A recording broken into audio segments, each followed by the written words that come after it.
All right, let's bring in Mark Cutts. He's the UN Deputy Regional Humanitarian Coordinator for the Syria crisis. Few people know as much about this subject as he does. He joins us live now from Gaziantep in Turkey. Mark, good to have you.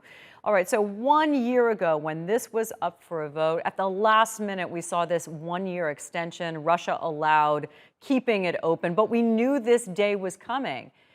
Voting again. Now Russia has launched its war in Ukraine. Are things fundamentally different surrounding this issue as we see the possibility coming up again? Well, the procedures for voting in the Security Council are the same each year. But this year, I think there's two main things that are different. One is that obviously the tensions in the Security Council are even higher with the war in Ukraine. Everything is extremely politicized. But the other thing is the facts on the ground. Inside Syria, unfortunately, the conditions have only been getting worse.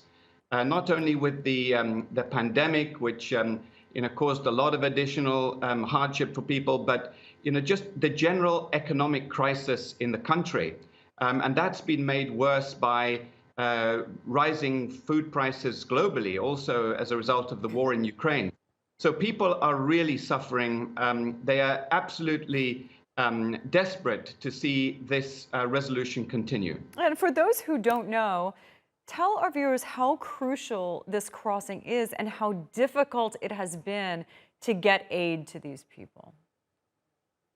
Well, Syria remains a war zone, and so crossing the front line is always dangerous. We have had some convoys that have come from the government-controlled areas into northwest Syria, but it's been difficult to arrange those.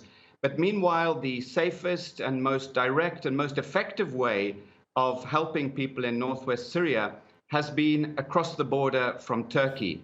And that's been authorized each year now since 2014 by a Security Council resolution.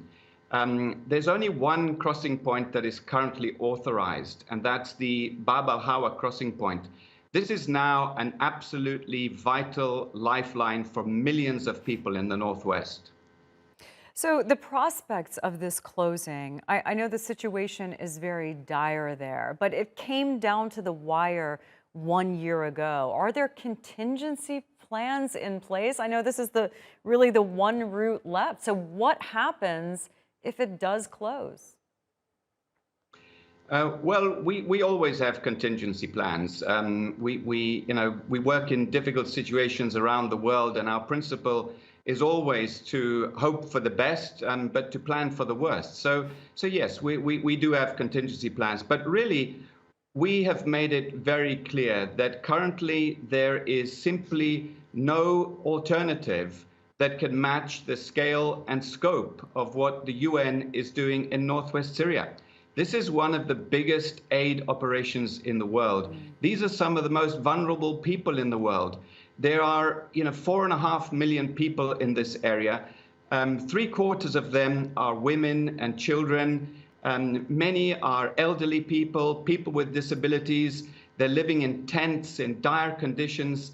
It's absolutely vital that we keep this aid operation going, and we're counting on the Security Council to put the needs of civilians first and renew this resolution. Yeah, and of course, the situation and those people there need the help of the world.